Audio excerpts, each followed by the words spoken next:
Denox Life Blogs.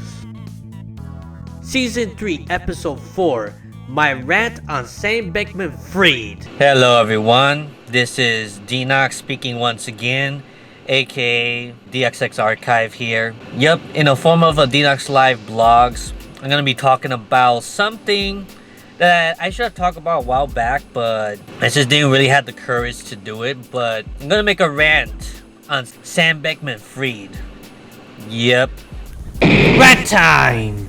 So, in case you guys don't know who Sam Bankman-Fried is, he's basically the ex-CEO of the FTX exchange. And basically, that was one of the crypto exchange that went bankrupt late last year in 2022 around November or so. Sam Bankman-Fried has been charged with like 7 to 8 counts of fraud. So this guy is looking up to 115 years in federal prison.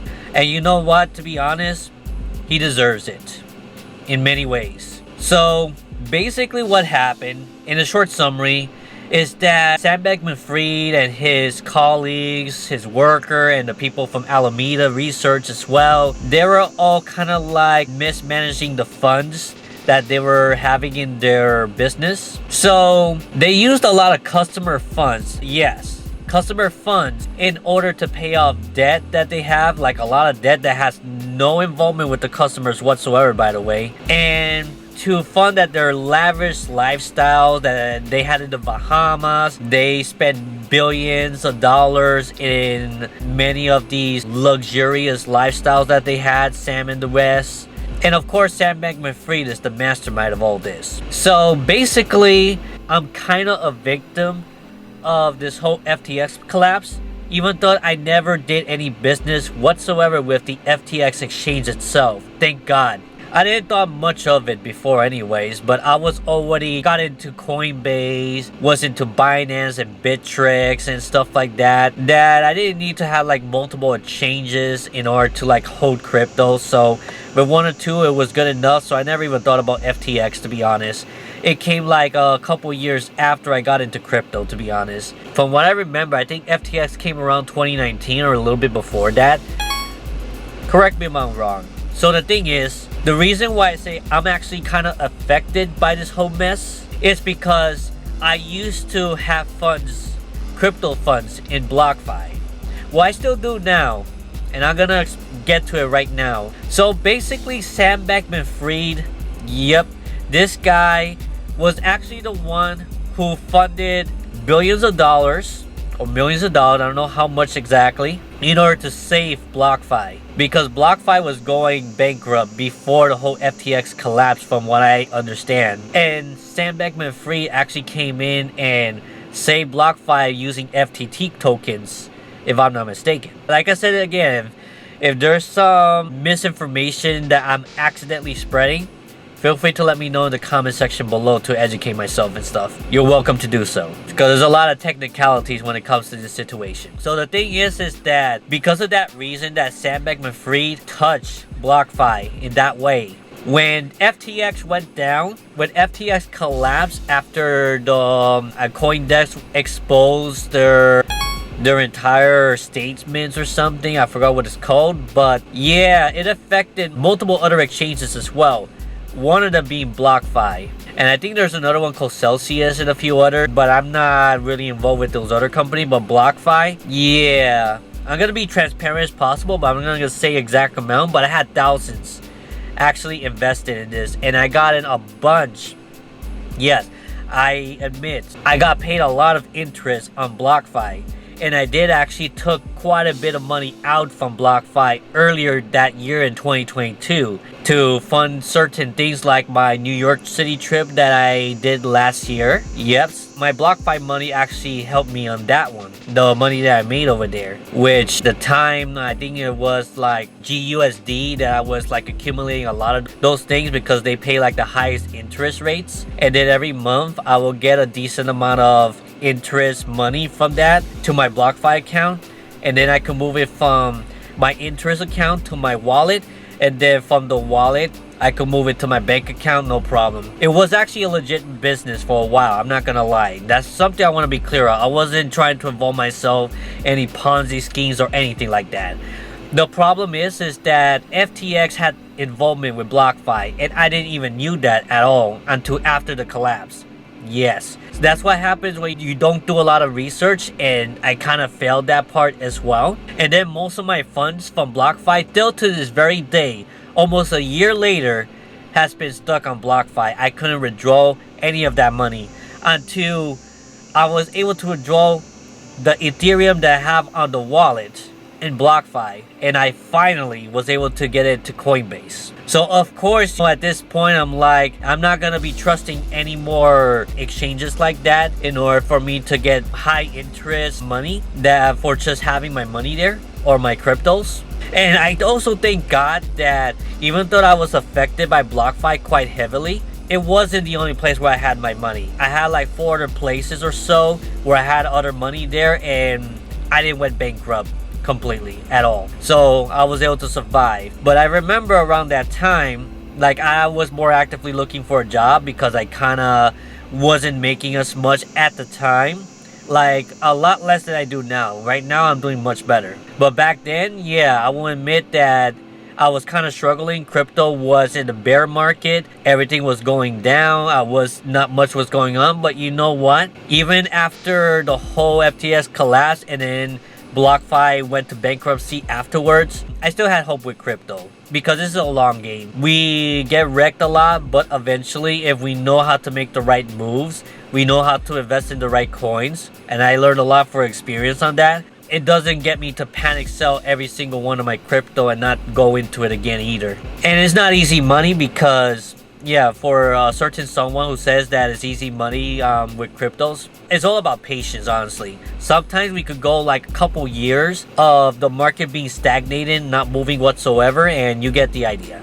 But yeah, I'm getting back on topic with Sam Bankman-Fried. So here's the whole gist of it. So yeah, Sam Bankman-Fried was messing with customer funds in order to fund their own projects without their consent, without their knowledge or anything like that. They use their customer funds in order to pay off all their debts, which you shouldn't be using customers' funds whatsoever. That's freaking illegal. And wow, Sam Bankman-Fried, after all this, he thinks that he's still innocent. The trial is still going on as I record this right now.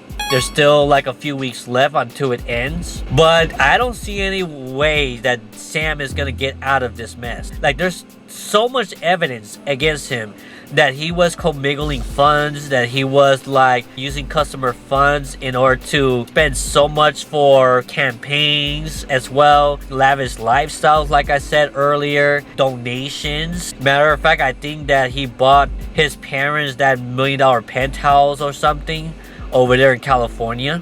I mean, Sam Bankman-Fried claimed before all this, when everyone used to love him and stuff, when he makes so much money, he wants to help charity and give it all away to people that needs it and all that stuff, and to other political campaign or whatever. It's no wonder why everyone trusted Sam at the time, and they think that FTX was legit and everything.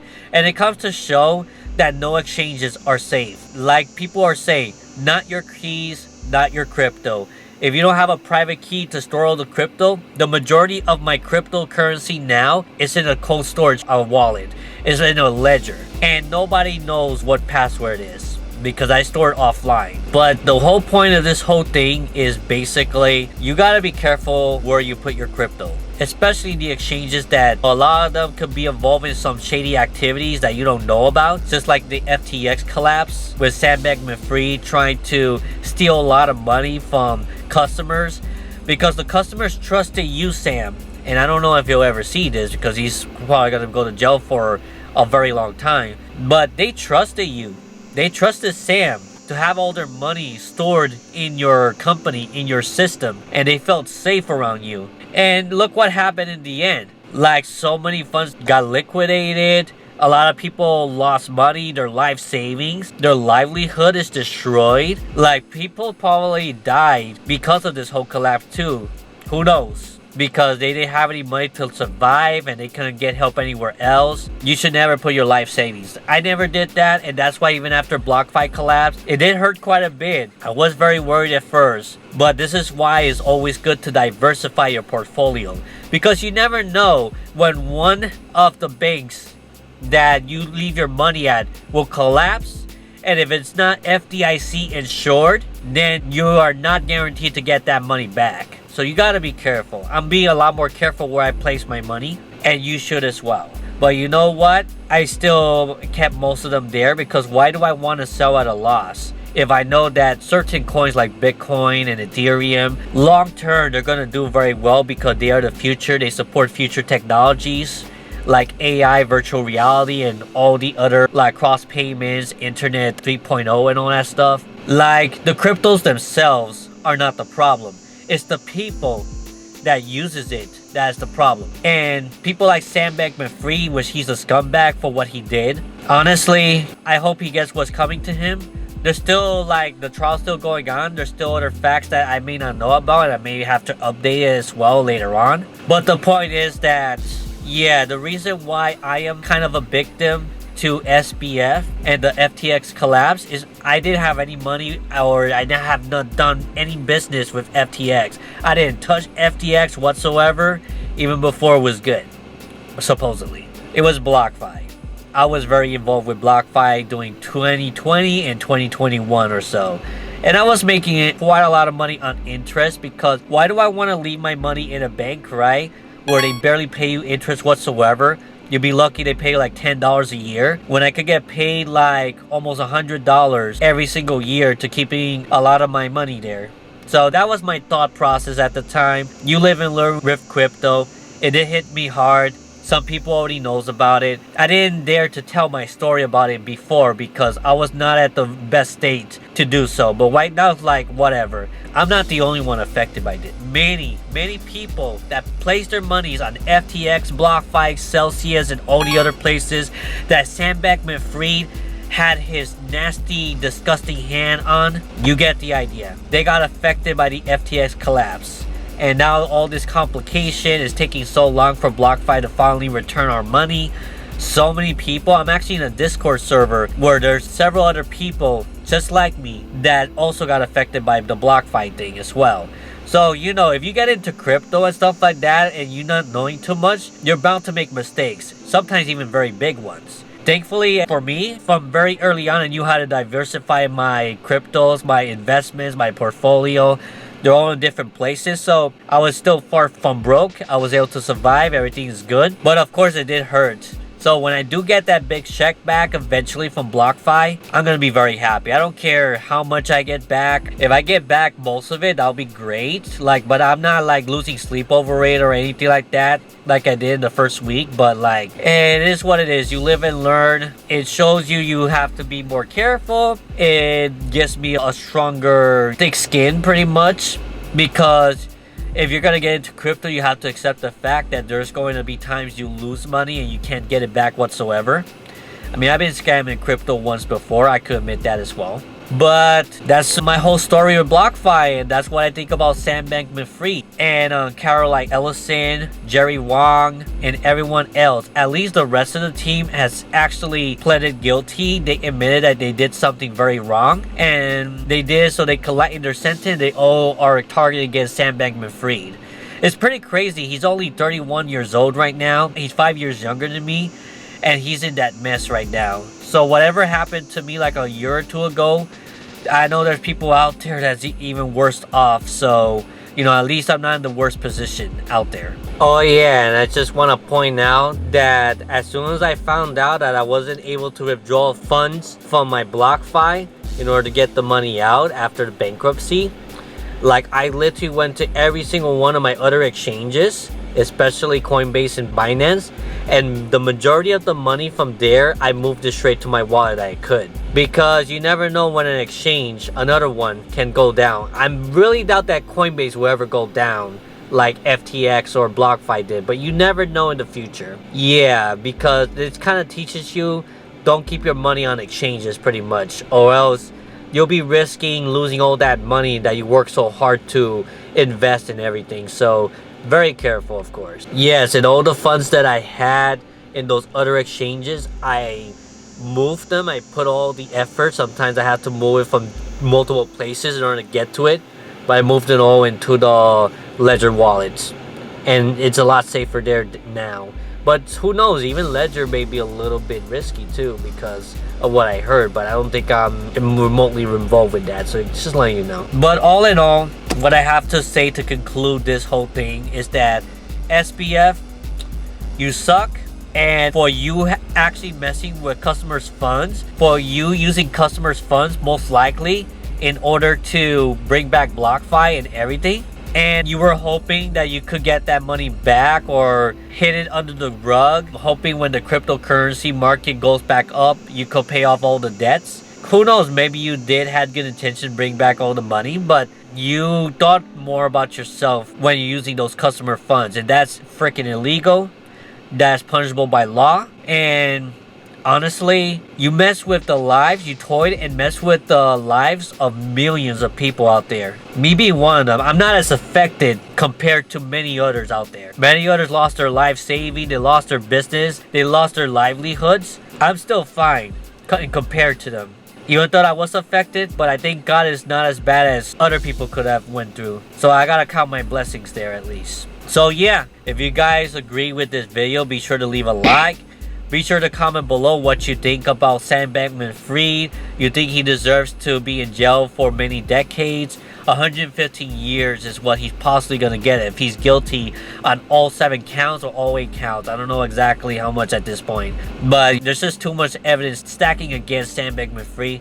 I don't think there's any way he could escape prison time for any longer. It really sucks to see a young person like him did what he did and then has to pay for the rest of his life in prison. But it comes to show when karma hits you hard, when you mess with people's money, karma's gonna hit you back hard and justice is gonna be served. So that's all I have to say, guys. Take care, and I'll see you all in the next video. And if there's anything that comes up that Sam Bankman-Fried somehow is innocent, which I really doubt, but if it does happen, I guess that's the only time I'm gonna update, because I said my thoughts about it. This guy's a scumbag. This guy, he acts like he's selfless, but he's actually selfish, because like I said earlier. Anyways, comment below your thoughts, subscribe if you want to see more videos like this from me in the future, and I'll see you all the next time. Take care, God bless, and stay cool. Bye-bye. Thank you for watching this video. If you find this video informative, feel free to give this video a like and subscribe so you will be up to date with future life blog videos I make. Any suggestions for life topics, you can also leave it in the comment section below. Hope to see you again.